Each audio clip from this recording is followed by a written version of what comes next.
Hello, everybody, and welcome back to Plugged into Public Health. This is part 2 of our conversation on yoga, addiction, and recovery. So if you haven't listened to part 1 yet, I highly recommend starting there to hear Noelle's journey and how recovery yoga took root in Iowa City. But in today's episode, we're going to go a little bit deeper. We talk about long-term healing, relapse, and the realities of recovery beyond treatment. Noelle shares what she has witnessed over time, how yoga supports nervous system regulation, and why recovery cannot be separated from community, compassion, and supportive environments.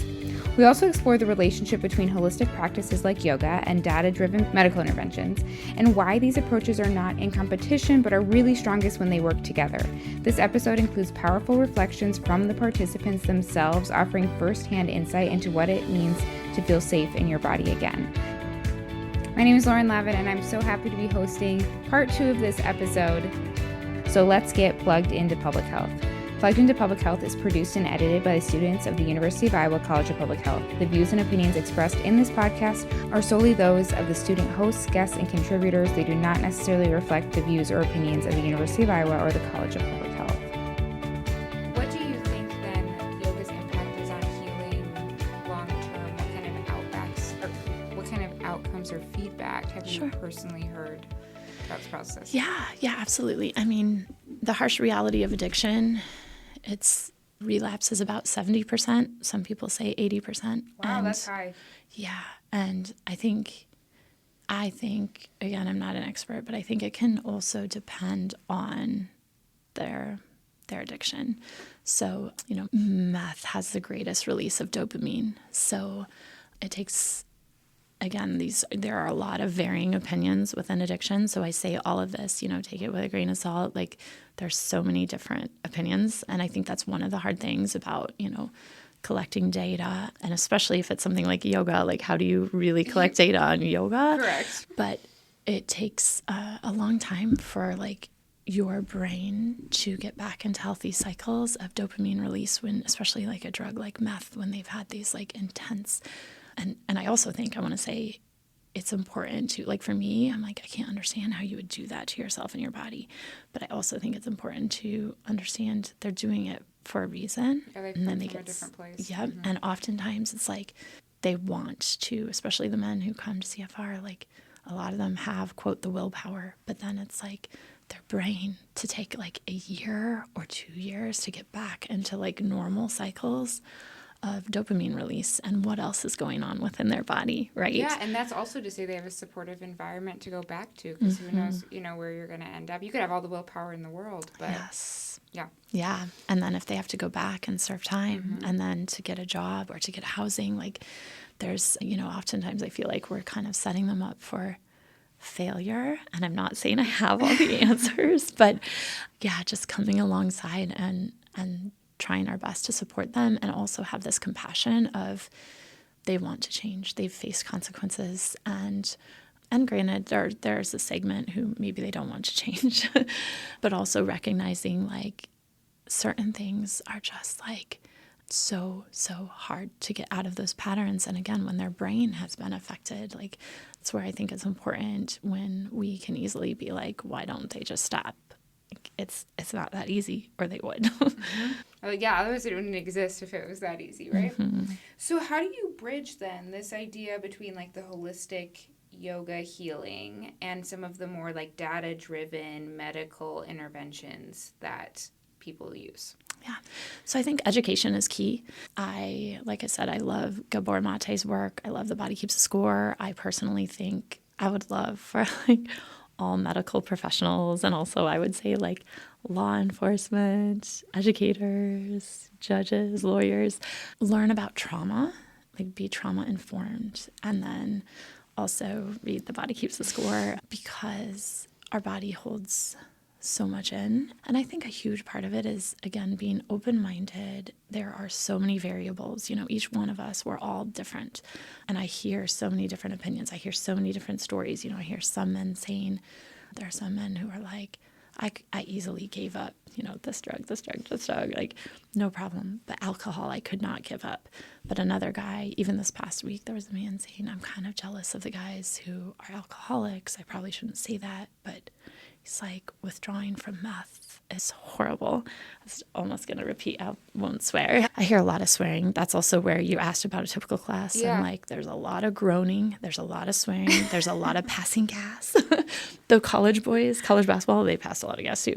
And, you know, you just kind of become, sometimes there's like really bad body odor, both from, you know, sometimes there are people who've been, there's a lot of people who've been homeless, but also in detox. Sometimes there's just like, you know, these things that You're I'm going like, through it. yeah, I definitely, starting off my yoga career, couldn't have like been a young yoga instructor in a room full of men who are, you know, detoxing and have all these things going on. But along with that, I do want to say a little side note. I have been absolutely floored and amazed with how receptive and respectful these men are. And that too is like, it's so different than what you'd stereotype and what you'd think. And we think of addicts and a group full of men. I'm like, I never would have thought I'd be like teaching men, and many who have, you know, committed crimes. So it's just been amazing how like receptive they are. I still am like, I just can't believe that. But I do think so many have had so much pain and brokenness that they're so open to trying something new. Yeah. So if funding wasn't a barrier, what kind of programs or research would you love to see developed around yoga and in the recovery space? Yes, such a good question. If funding wasn't a barrier, I think yoga should be available for anyone. That's a brief answer. But I would say if, you know, those who have the ability to do research, to try something new. And again, a huge thing is watching and noticing the changes. So even like the physical and mental changes. But again, it's like, how do you document some of this? How do you get statistics on this? But even just from like, you know, a man coming in and first trying to like stretch forward and he can barely move and he's like shocked at himself too. But it's like, when was the last time you tried to stretch and like fold forward or something? And then by his last class, this like progression. I mean, I feel so privileged. It's like such an honor to like see these men progress. But I would say, yeah, just having an open mind to, I think there can sometimes be this like, it's kind of, for lack of a better word, woo-woo of this like, okay, there's all this like trendy trauma talk. There's all this like, you know, talk of like, I'm really interested in somatic therapy. Like that's one of my goals. And I think that we need to find this like collaborative way for all of us to like work together and realize we're working for the greater good, which is, you know, even within medicine, it's like it should be about the patient, but there's so many other voices. And just coming back to this is about the person we are trying to serve and recognizing that first. Yeah. So I know that you have some quotes from the men in treatment. Would you mind sharing a few of those reflections and what they've meant to you or how it kind of encompasses the work you've been doing? I would be thrilled to. And I have a couple quotes also from this free Tuesday night class. Yeah, which I do want to talk about that Absolutely. too. I don't know if you want to do that before you read the quotes. Well, I'll read a couple quotes. I know which ones are separate. I'll read a couple quotes. I mean, this is a handwritten letter that I won't read the whole thing. And this gentleman, I actually asked him, he's one of very few that some of these guys I never see again. Right, and you only see like for 28 days. Sometimes there's an extension, one heart-wrenching thing. Sometimes I'll see a man like downtown. And that's just like breaks my heart. That's really hard. And then sometimes I'll see, this past Tuesday, there was a gentleman who has been at CFR more than once. So that's another thing. The longer I'm there, the more I'm like, oh, you're back. But I just embrace it. Like, it's bittersweet, but it's like some of those guys, I'm like, thank God you're alive. Yep. You're alive. You're safe. So this guy actually, I rarely do this, but I think he looked at me kind of as a mom figure. And he served time, meth addict. So we occasionally email. And he'll let me know he's an outpatient in another city too. And he'll let me know, like, I'm still clean. I'm like, oh, yes. So I'm only going to read the first part. Hey, Noelle, I hope by the time you've finished reading this letter, your heart finds comfort and peace the same way mine has after our yoga session on Monday. I found a sense of peace I thought I'd only find disc golfing. So with that, I sincerely thank you so much for letting me experience something new. I understand if this isn't such a big deal to you, but for me, it's life-changing. So I just want to pause right there. And I was like, this is a big deal to me. And I wouldn't be here if it wasn't a big deal. I mean, I can be teaching in gyms, like you said, but I'm here because I care. So that kid had like a special place in my heart. And like I said, he read through, I was telling him books. He read through The Body Keeps Score. When he was there, he was just like, that book took me a year, truthfully. He was just plowing through that book, and it was like this connection. And I think part of it was like feeling again and being okay feeling. So here's another one of a gentleman who just this week finished treatment. I started using drugs and alcohol to feel a sense of ease. I never found it within a bag or a bottle. However, doing yoga just a few times with Noelle has given me a start with finding that sense of ease I've always wanted. And he too, like from his first day of just feeling awful and kind of, shaky to the last class, was just like amazing. And he's going to a recovery house, which is so great. So I have this like, it'll be a long journey, but I always have this little bit of, those who go home, it's more of a feeling of, because, it's easy when they're around support and people who understand, and then going back in the real world is what's really hard. And this one is from a person who comes to the Tuesday class, which is my free public class. And I've learned, I've learned so much from him. I know he's going to listen to this podcast. He's an open book. So another thing is like, some people don't want to share anything, and some people, and that's fine. I'm like, I'll respect that. Some people, part of their healing is just telling everything. And I've heard stories that I'm like, this is why I'm doing this later in life, because some things would just shock me. He is one who says he was high for 4 years straight. And his story of like finally recognizing that he was an addict, you're just like, wow. And how did you not, it's easy on the outside to be like, how did you not see that before? He's a super bright man. Recovery from drugs and alcohol is a long road. Practicing yoga regularly helps me to calm my nervous system while reinforcing the mind-body connection. I also have arthritis, so it also helps me maintain my flexibility and joint health. And this other gentleman, and I do have a quote from a woman too, because my Tuesday class women come. I started yoga in recovery, and it became a vital part of my healing. Recovery yoga offered a peaceful, judgment-free space where I could reconnect with my body and begin to grow. And there's this woman that I just love so much. So most of the people who come to my Tuesday class, this is a pattern that I think is important for like the medical community to know too. Most of them have gone through 12-step program. And I don't like have any, I'm not here to like advertise 12-step, but I do think that there's a correlation in the fact that they have that support in that community, and that the 12 steps, I think anyone, whether you've struggled with addiction or not, you can learn from the 12 steps. This woman, however, did not do the 12 steps, and she's retired, and she's kind of like this, I call her my mentor, and I'm pretty sure there are like 20 people who say she's like a mentor to them. She's just a wise woman. I say I use drugs because I like how it feels, but I really like that it moves me out of my body and keeps me from feeling. Yoga moves me into my body and makes me like how I feel. And there's like tons more, Lauren. I could just keep reading all of these. It's just amazing. Isn't the most like resounding endorsement for not only you as a teacher, but the practice of yoga as a whole for these types of people. And, I'm guessing that a lot of people listening to this are maybe not going to be addicts or have a problem with addiction themselves.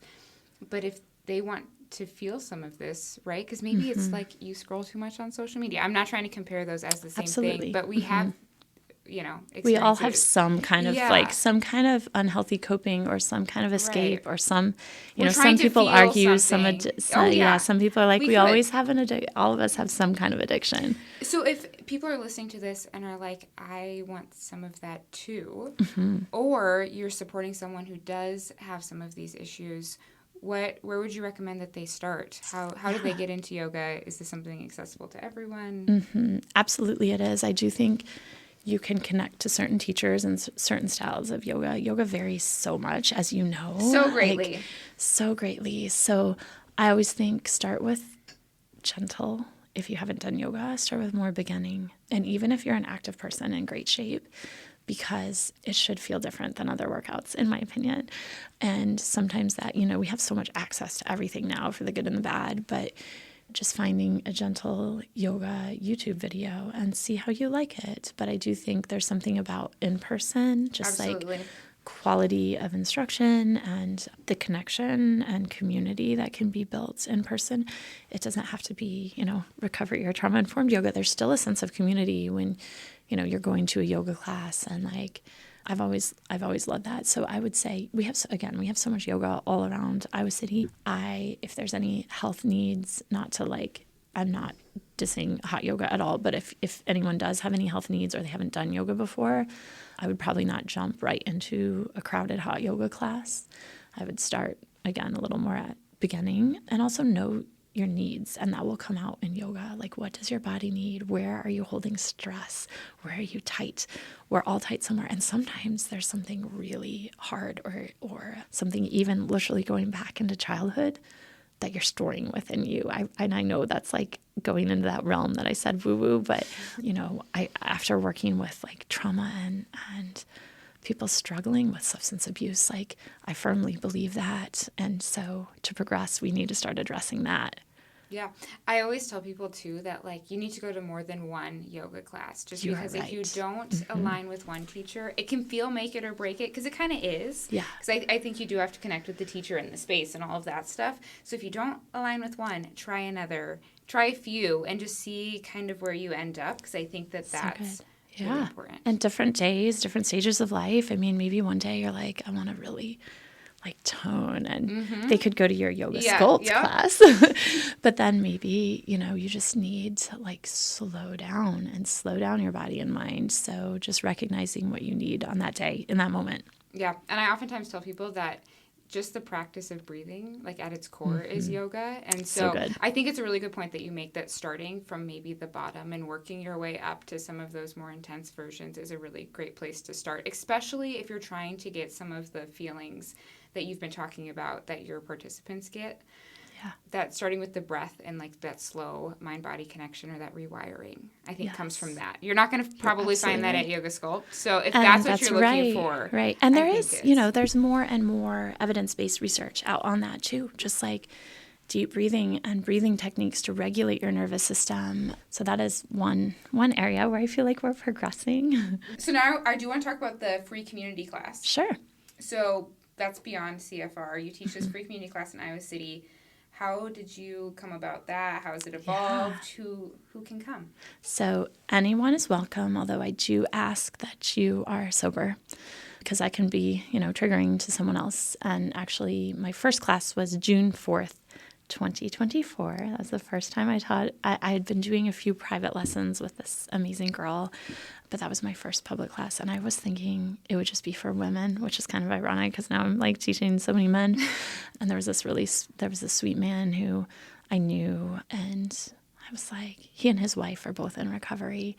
And, there's some people in recovery, you'd find this at this class. Like, again, you'd be like, how in the world are you an addict? There's professors, like high level, like all over the place, any kind of job, like I'm always like, addiction does not discriminate. And then there's some people like this couple I'm describing, and it's almost like their full-time job is recovery when they need a lot of assistance. And that's where we as a community can come alongside them.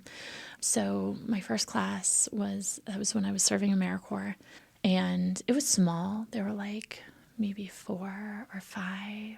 And it started very small, like I said, and then it's slowly built to where for a while I kind of like stopped getting the word out because I wanted to stay close and intimate, and like the friendships that have blossomed in that class, especially with the regulars, it's amazing. But what I love and what I was passionate about is keeping it free. So every Tuesday, 5:30, it's at this little church right by Mark Twain Elementary. It's called Faith United Church of Christ on DeForest Avenue. in Iowa City, Tuesdays at 5:30 for an hour. We are there. All are welcome. And we truly mean that when we say that, and all levels. So there are people who've been coming to like every class who very rarely miss. There have been like, sometimes we laugh, sometimes we cry. Sometimes it's like very mindful, kind of like peaceful, calm, but serious yoga. And sometimes it's like someone falls and like they swear and everybody laughs because they're like, I feel like I'm in a sobriety test when they're in tree pose. You know, you hear all these like, no, and then it leads to some story. And I totally welcome that. And final relaxation, I'm always like, once we're lying down on our mat, that's the time to be quiet.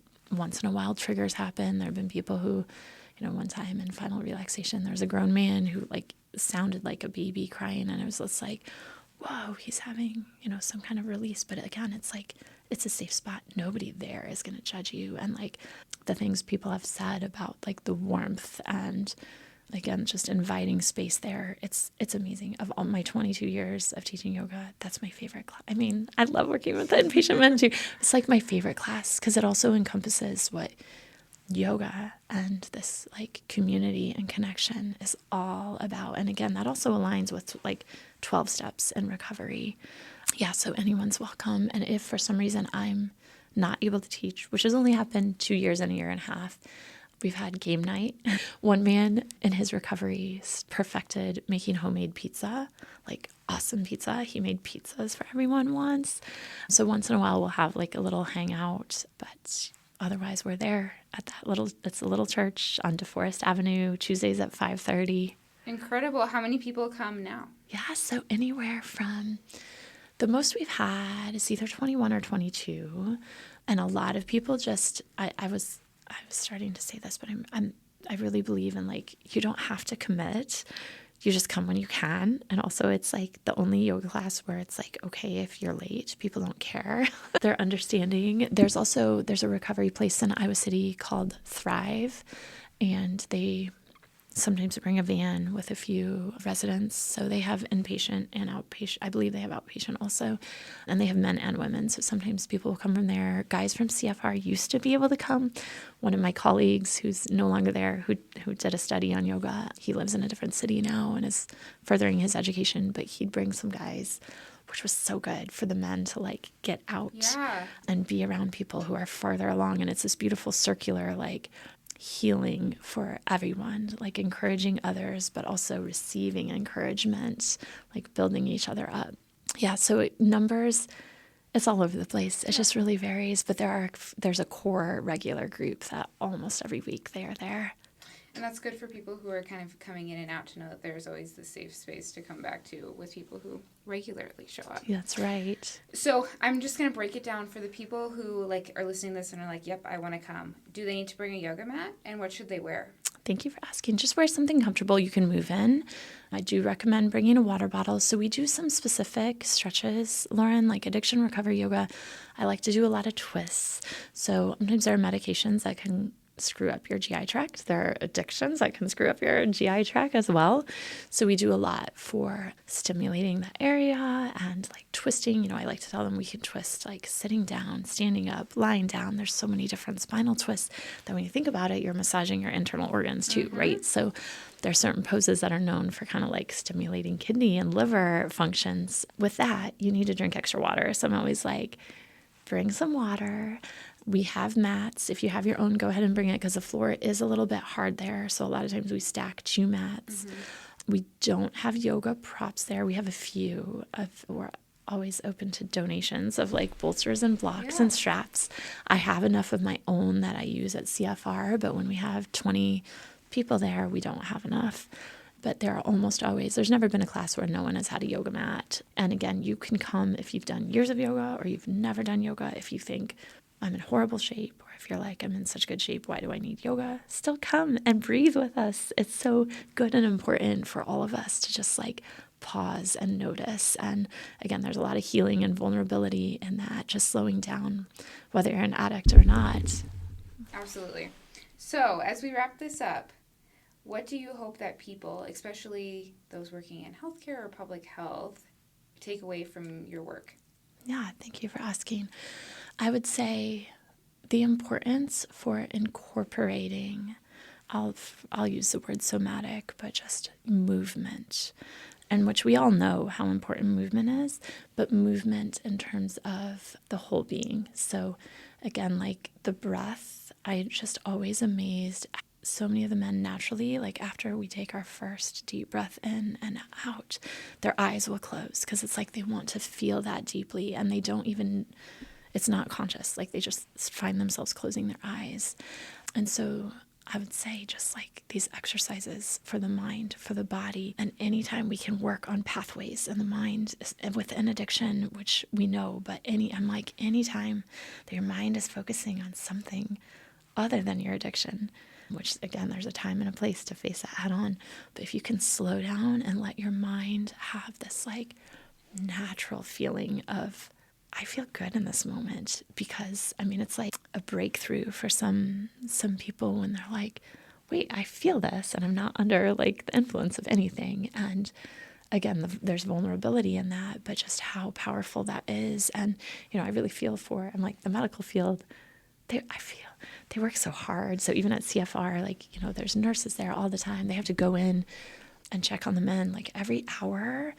And so there's a lot of burnout too, just working with an addiction, because you see these hard things, you see relapse, you see men and women should be dead or almost died.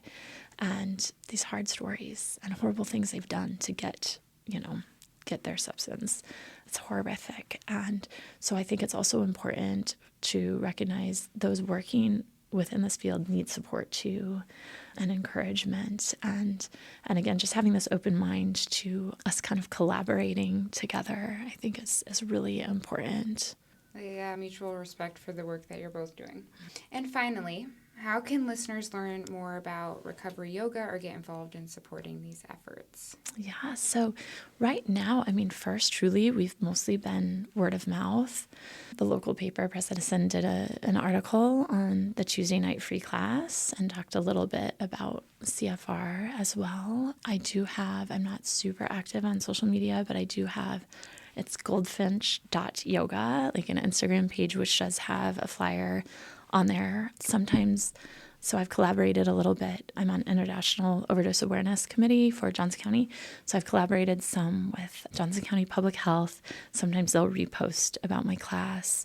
And University of Iowa has U of I ARC, so Addiction Recovery Coalition. I'm quite sure I got that right. They have representative on the committee I'm on, and also Johnson County Prevention Partnership. I, quote, serve on that, but every meeting is during the time I'm teaching yoga at CFR. So I'm on that committee and I'm never in the meetings. But they also have all this info. And again, if you wanted to go to the Instagram page or just show up Tuesdays, 5:30, it's just the most beautiful people, so many stories. And I truly feel you walk in, and just walking in there, you can feel like the love and support. That's great. And do you have like contact info that you'd want to include in the episode show notes? Sure. On my Instagram, you can send me a message.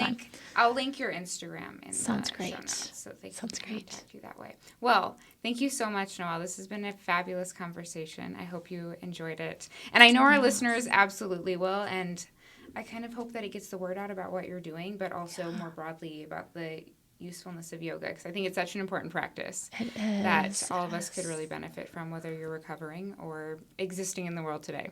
Well, thank you so much for having me. Thank you for all you do, and thank you to everybody listening. And I do want to just emphasize too that, I believe all of us know someone who's struggled with addiction, and if you don't think you know of anyone, you probably do. They're probably just in the place where they're hiding it well. So again, just coming along our community, our friends, our family, and showing compassion and support is so important.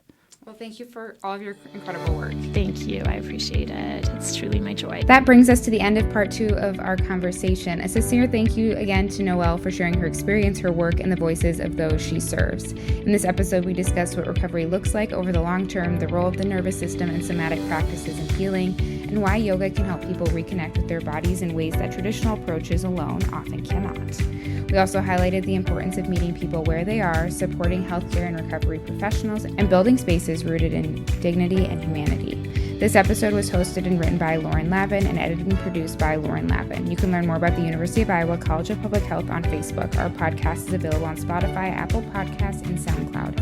If you enjoyed this episode, please share it with your colleagues, friends, or anyone interested in public health, recovery, or community-based healing. Have a suggestion for our team? You can reach us at cph-gradambassador@uiowa.edu. This episode was brought to you by the University of Iowa College of Public Health. Until next time, stay healthy, stay curious, and